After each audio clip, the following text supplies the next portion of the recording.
দর্শক, নানা সমালোচনার চাপ সহ্য করতে না পেরে সম্ভবত উপদেষ্টা আসিফ মাহমুদ সজীব ভুঁইয়া পদত্যাগের সিদ্ধান্তের দিকে যাচ্ছেন, তেমনটাই মনে হয়েছে। গতকালকে একটি মন্তব্যে অর্থাৎ সাংবাদিকদের সঙ্গে কথা বলার সময় যে সকল কথা তিনি বললেন তার সারাংশ এটাই দাঁড়ায় যে তিনি উপদেষ্টা হিসেবে আর কন্টিনিউ করছেন না কিংবা করতে পারবেন না। তিনি পদত্যাগ করবেন এবং পদত্যাগ করে রাজনীতি করবেন। সেখানেই একটা হাস্যকর রহস্য তিনি রেখে দিয়েছেন। রাজনীতি করবেন ঠিকই, কিন্তু কোন দলে যোগ দেবেন, ছাত্রদের নতুন দলেই যে যোগ দিবেন সেটা তিনি গ্যারেন্টি দিতে পারছেন না। কি হাস্যকর মতামত! তার মানে কি আসিফ মাহমুদ সজীব ভুঁইয়া বিএনপিতে যোগ দেবেন, বিএনপির বড় নেতা হবেন, কিংবা জামাতের একেবারে শুরা কমিটি, যে শুরা কমিটি রয়েছে সেই শুরা কমিটির একজন হয়ে যাবেন? তাদের সিস্টেমে তো এত বড় জায়গা পাওয়ার কোনো কারণ নেই। জামাতের রাজনৈতিক সিস্টেমে এত বড় পদ পাওয়া নতুন করে এসে সেরকম কোনো নজির নেই। বিএনপি তাকে কি দলে নিয়েই বিএনপির বড় নেতা বানিয়ে, এমপি বানিয়ে, মন্ত্রী বানিয়ে ফেলবে? যদি না ফেলে তাহলে তিনি বললেন কেন যে নতুন দলেই যাব, এমন সিদ্ধান্ত নিশ্চিত নয়, কোন দলে যাব এখনও সিদ্ধান্ত নিইনি। আদতে কি বোঝাতে চাইলেন, প্রেক্ষাপটটা কি, সেই নিয়ে আলোচনা করব এই ভিডিওতে। থাকবেন পলিটিক্স টিভির নিয়মিত আয়োজনে।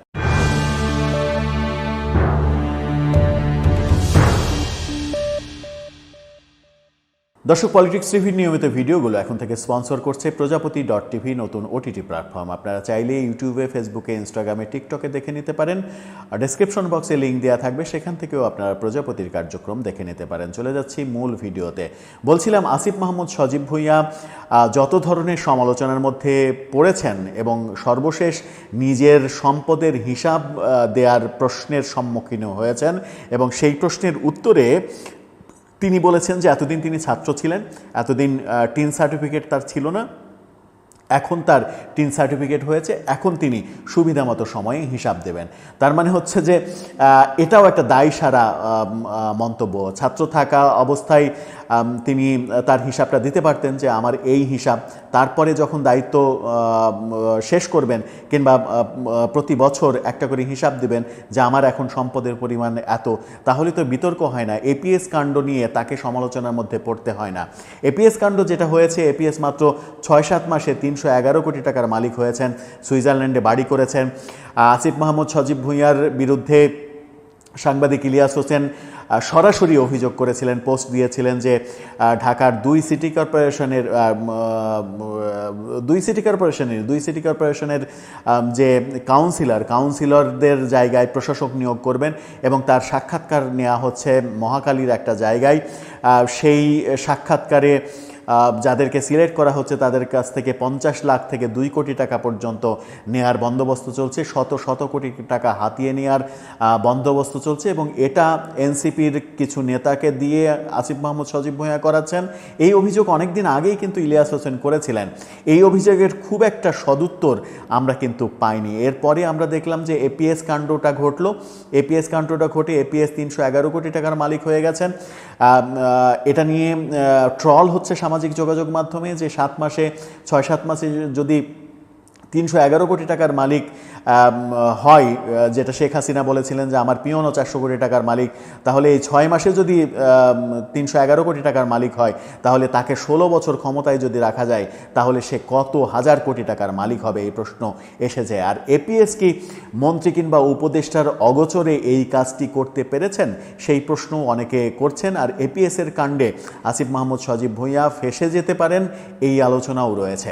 আসিফ মাহমুদ সজীব ভুঁইয়াকে নিয়ে সবথেকে বড় আলোচনা এখন সেটা হচ্ছে যে ডক্টর ইউনূস সরকারকে বিব্রতকর পরিস্থিতিতে ফেলে দিয়েছেন তিনি। এরপরে আমরা তার বাবার কাণ্ড দেখলাম, এবং বাবার কাণ্ডে ব্যাপারগুলো একেবারে সামনে চলে আসলো। তার বাবার এলাকায় যেভাবে চালচলন, যেভাবে তিনি এমপির মতো, মন্ত্রীর মতো দলবল নিয়ে হাঁটাচলা করেন, একটা ভিডিও ভাইরাল হয়েছে। সেখানে দেখা যাচ্ছে যে দুই পাশ থেকে কয়েকজন সামনের লোক সরাচ্ছে, সরে যাও, মানে নেতা যাচ্ছে, সরে যাও। অথচ তার পিতা একজন হাই স্কুলের প্রধান শিক্ষক। একজন হাই স্কুলের প্রধান শিক্ষকের এলাকায় তো এইভাবে দাপুটে বিচরণ হওয়ার কথা নয়। তার তো কনফ্লিক্ট অফ ইন্টারেস্ট না বোঝা বোঝার কথা নয়। ছেলে যে মন্ত্রণালয়ের উপদেষ্টা সেই মন্ত্রণালয়ে আপনি ঠিকাদার হিসেবে লাইসেন্স নেবেন, আর ছেলে বলবে যে বাবা বোঝেনি কনফ্লিক্ট অফ ইন্টারেস্ট। মানে ব্যাপারটা যখন জুলকারনাইন সাহেব ফাঁস করে দিয়েছেন তখন আর কোনো কুল কিনারা নাই, তখন একটা উল্টাপাল্টা কিছু একটা বুঝিয়ে সেখান থেকে দায়সারাভাবে সরে আসার চেষ্টা। এই ব্যাপারগুলো যখন আলোচনা হচ্ছিল, যখন আসিফ মাহমুদ সজীব ভুঁইয়া প্রচণ্ড সমালোচনার মধ্যে বাস করছিলেন, তখন অনেকটা কনসেন্ট্রেশন সিকার, অ্যাটেনশন সিকারের মতো তিনি যে কাজটা করলেন সেটা হচ্ছে যে তিনি বাঙালির মগজটা খুব ভালোভাবে চিনে ফেলেছেন।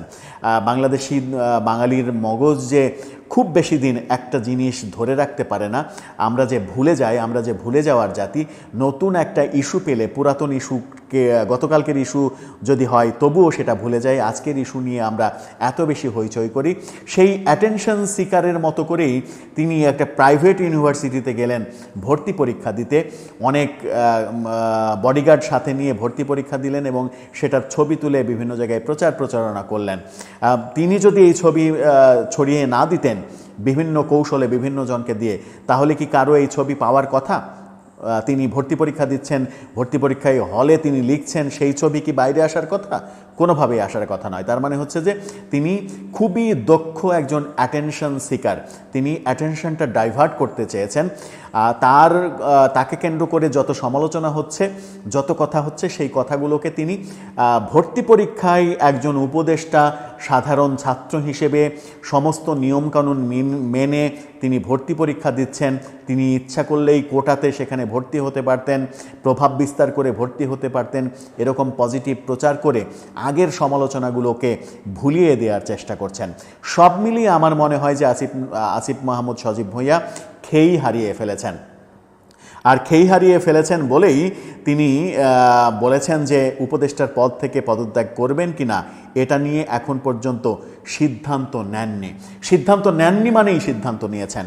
এটা তো বলার অপেক্ষা রাখে না যে সিদ্ধান্ত নেননি। তার উত্তর হওয়ার কথা, সিদ্ধান্ত না নিলে তার উত্তর হওয়ার কথা ছিল যে পদত্যাগের প্রশ্ন আসছে কেন, এই প্রশ্নটা কেন আসছে, এই প্রশ্ন তো আসা অবান্তর, এভাবে তিনি উড়িয়ে দিতেন। কিন্তু সেটা উড়িয়ে না দিয়ে তিনি বললেন পদত্যাগের সিদ্ধান্ত এখন পর্যন্ত নেননি, যদি নেন তাহলে সবাইকে জানিয়ে দেবেন, এবং পদত্যাগ করে তিনি রাজনীতি করবেন।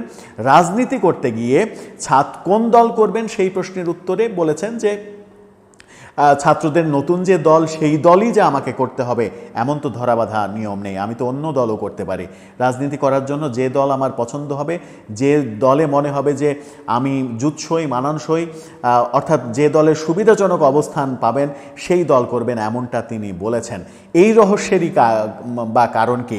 এতদিন থেকে বৈষম্য বিরোধী আন্দোলনে একসাথে থেকে সরকারে থেকে প্রভাব বিস্তার করে এনসিপি গঠনের পেছনে ভূমিকা রেখে এখন এনসিপিতেই জয়েন করবেন নাকি অন্য দলে জয়েন করবেন, সেই প্রসঙ্গ কেন সামনে আনলেন?